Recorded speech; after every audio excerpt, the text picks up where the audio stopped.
17ویں صدی عیسوی کا جب آغاز ہوا تو اس وقت سلطنت عثمانیہ کے تخت پر سلطان مصطفیٰ ثانی تخت نشین تھے۔ عثمانیوں نے اب تک جو فتوحات حاصل کرنی تھیں وہ کر چکے تھے۔ اب ان کے مقابلے میں نئی طاقتیں ابھر کر سامنے آ رہی تھیں، یہاں تک کہ عثمانیوں کے لیے فتح کیے ہوئے علاقوں کی حفاظت بھی مشکل ہو گئی تھی۔ سلطنت عثمانیہ کی آج کی اس 5ویں ویڈیو میں ہم اس سلطنت کی 5ویں صدی کی تاریخ بیان کریں گے۔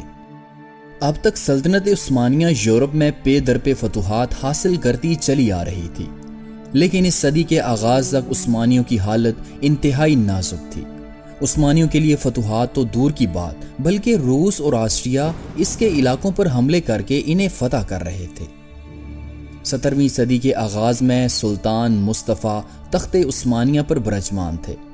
ان کے دور حکومت میں عثمانی فوجیں آسٹریا کے خلاف روانہ ہوئیں اور ابتدا میں انہیں تھوڑی بہت فتوحات حاصل ہوئیں، لیکن جلد عثمانیوں کو زنتا اور ازف میں ذلت آمیز شکست کا سامنا کرنا پڑا، جبکہ زنتا کے مقام پر عثمانی فوج کی بغاوت اور آپس میں بغض و عداوت کی بنا پر دشمن نے ان پر حملہ کر دیا اور یوں دیکھتے ہی دیکھتے 26,000 عثمانی سپاہی مارے گئے، جبکہ سلطان دریا کے اس پار کھڑے یہ سارا منظر دیکھ رہے تھے۔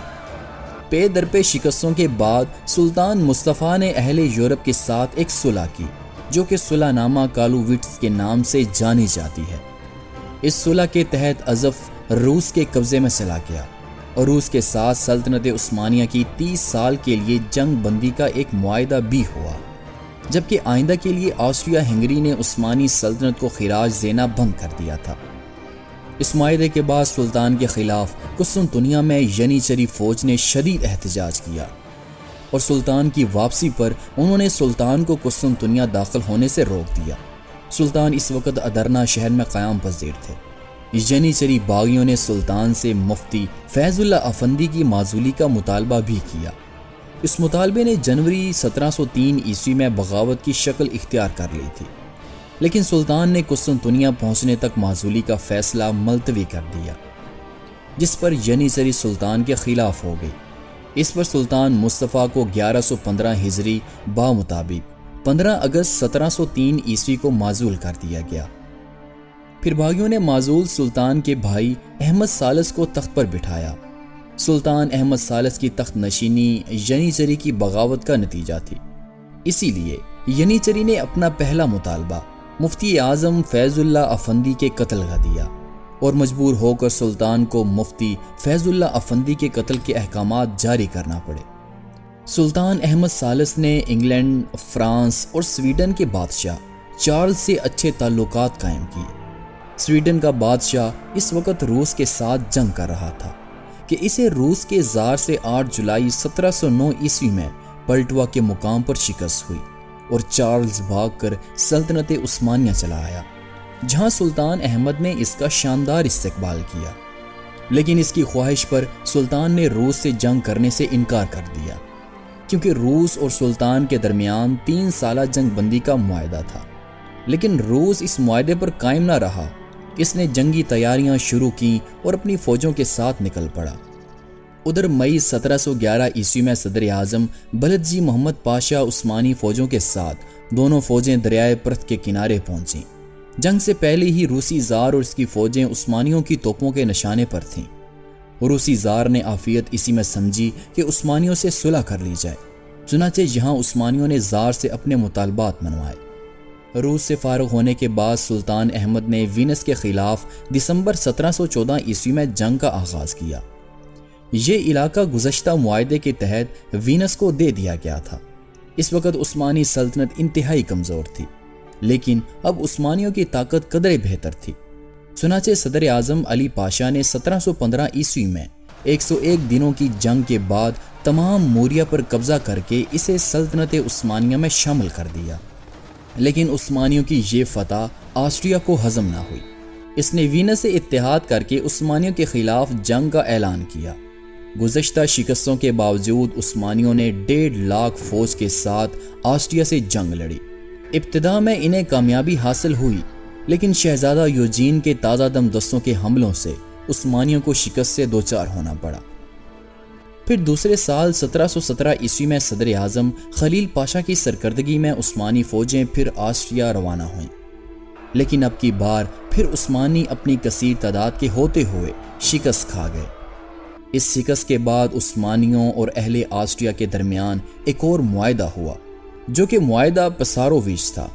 یہ معاہدہ سراسر آسٹریا کے حق میں تھا، جبکہ عثمانی سلطان اس کے حق میں بالکل بھی نہ تھے، لیکن آخر مجبور ہو کر سلطان اس پر راضی ہو گئے، اور سرویا کے ایک چھوٹے سے گاؤں پساروویچ میں 21 جولائی 1718 عیسوی کو یہ معاہدہ ہوا۔ اس معاہدے کے بعد بہت سے علاقے عثمانیوں سے آسٹریا کے پاس چلے گئے۔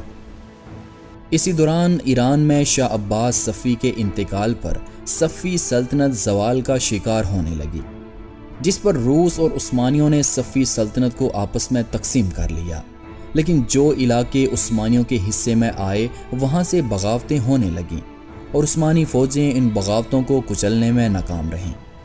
جب یہ خبر قسطنطنیہ پہنچی تو ینیچری نے بغاوت کر دی۔ سلطان نے فوج کو اعتماد میں لینا چاہا، لیکن ینیچری کی بغاوت اب طول پکڑ چکی تھی، اور آخر سلطان کو مجبور ہو کر اپنے بھتیجے محمود اول کے حق میں تخت سے دستبردار ہونا پڑا۔ سلطان محمود صرف نام کے سلطان تھے، جبکہ اصل اختیارات باغیوں کے سردار خلیل کے ہاتھ میں تھے، لیکن جب ان کے اختیارات حد سے بڑھ گئے تو سلطان کے وفاداروں نے سلطان سے مل کر ان سب باغیوں کا خاتمہ کر دیا۔ پائے تخت میں امن قائم کرنے کے بعد ایران میں جنگ چھڑ گئی، جس کے نتیجے میں سلطان کو 10 جنوری 1732 عیسوی کے ایک معاہدے کے تحت سلطان کو تبریز، لورستان اور ہمدان ایران کو واپس کرنا پڑے۔ ادھر روس نے سلطنت عثمانیہ سے کیے گئے معاہدے کے الٹ تمام علاقے ایران کو واپس کر دیے اور اس سے اتحاد کر لیا، اور وہ قسطنطنیہ کے فتح کے خواب دیکھنے لگا۔ روسی جنگی جارحیت کے خلاف مجبوراً سلطنت عثمانیہ کو 28 مئی 1736 عیسوی میں روس کے خلاف جنگ کا اعلان کرنا پڑا۔ روسی فوجیں کریمیا میں عثمانی مقبوضات پر حملے اور محاصرے کر رہی تھیں۔ 1737 سے 1739 عیسوی کے درمیان روس اور عثمانیوں کے درمیان جنگیں جاری رہیں، جس میں شکست عثمانیوں کو ہوئی، اور اس کے علاوہ بہت سے قلعے روس کے قبضے میں چلے گئے۔ اب اس سارے سینیریو میں جب آسٹریا نے دیکھا کہ عثمانی روس کے خلاف جنگ میں مصروف ہیں تو انہوں نے عثمانی سلطنت پر حملہ کر دیا، لیکن اب کی بار عثمانیوں نے الحاج محمد پاشا کی عظیم فوج سے آسٹریا کو بدترین شکست سے دوچار کیا۔ بلکہ اس شکست کے بعد عثمانیوں نے 1739 عیسوی کی گرمیوں میں بلغراد کو فتح کر لیا۔ عثمانیوں کی ان شاندار فتوحات نے آسٹریا کو صلح پر مجبور کر دیا، اور اس صلح کی وجہ سے روس کو بھی سلطنت عثمانیہ سے صلح کرنی پڑی، کیونککہ وہ آسٹریا کی مدد کے بغیر قسطنطنیہ کو فتح کرنے کا خواب پورا نہیں کر سکتا تھا۔